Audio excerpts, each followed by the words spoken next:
tak berah kosmetiknya ho gitu pakai. Kau wadah lah kau. Wadah leh sembahyang isya, nyan leh sembahyang sunat bak dia kap dia, urinang kana bak kaca. Boh li, boh budak, boh menyeuk, mangak wangi, somprot kiri kana rek sauna babih menduk.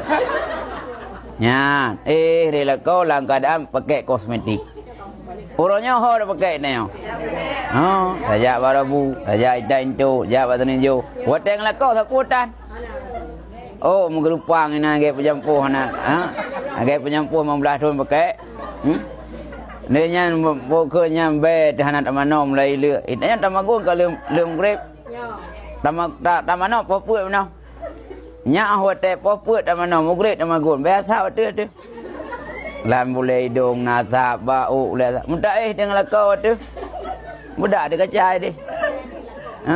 Budak lang kaca. Yang bajai ke beliau setiap 6 bulan 3 hana dah pakai.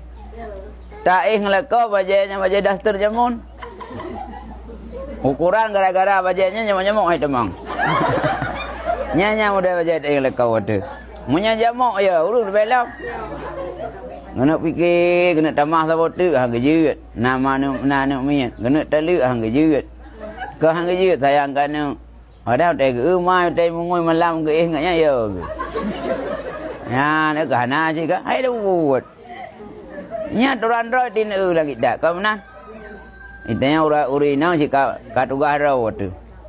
Nya budak boh ngan suami tu. Li boh ngan suami tu. Cerumen lah kau tu. Anak payah lu cerumen ba binti.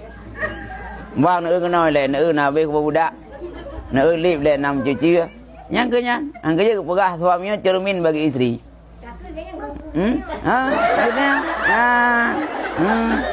Akhirnya bro, ya, banyak. Yang kenya cermin, ya, cermin komplain. Kadang-kadang dicium muka kan atau yang mana, yang ke, yang kaya pegah hai dah buat. Yang kebaik tanya hotel kena habis umur kat sakit-sakit suami itu. Dekat mah dah.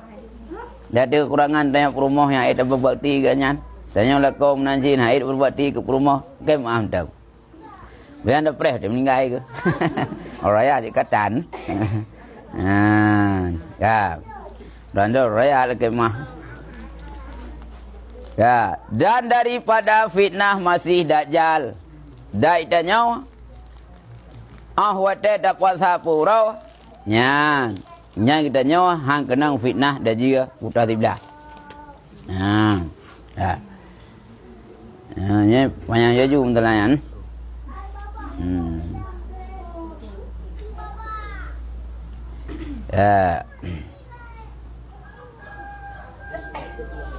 dah kerja gede lam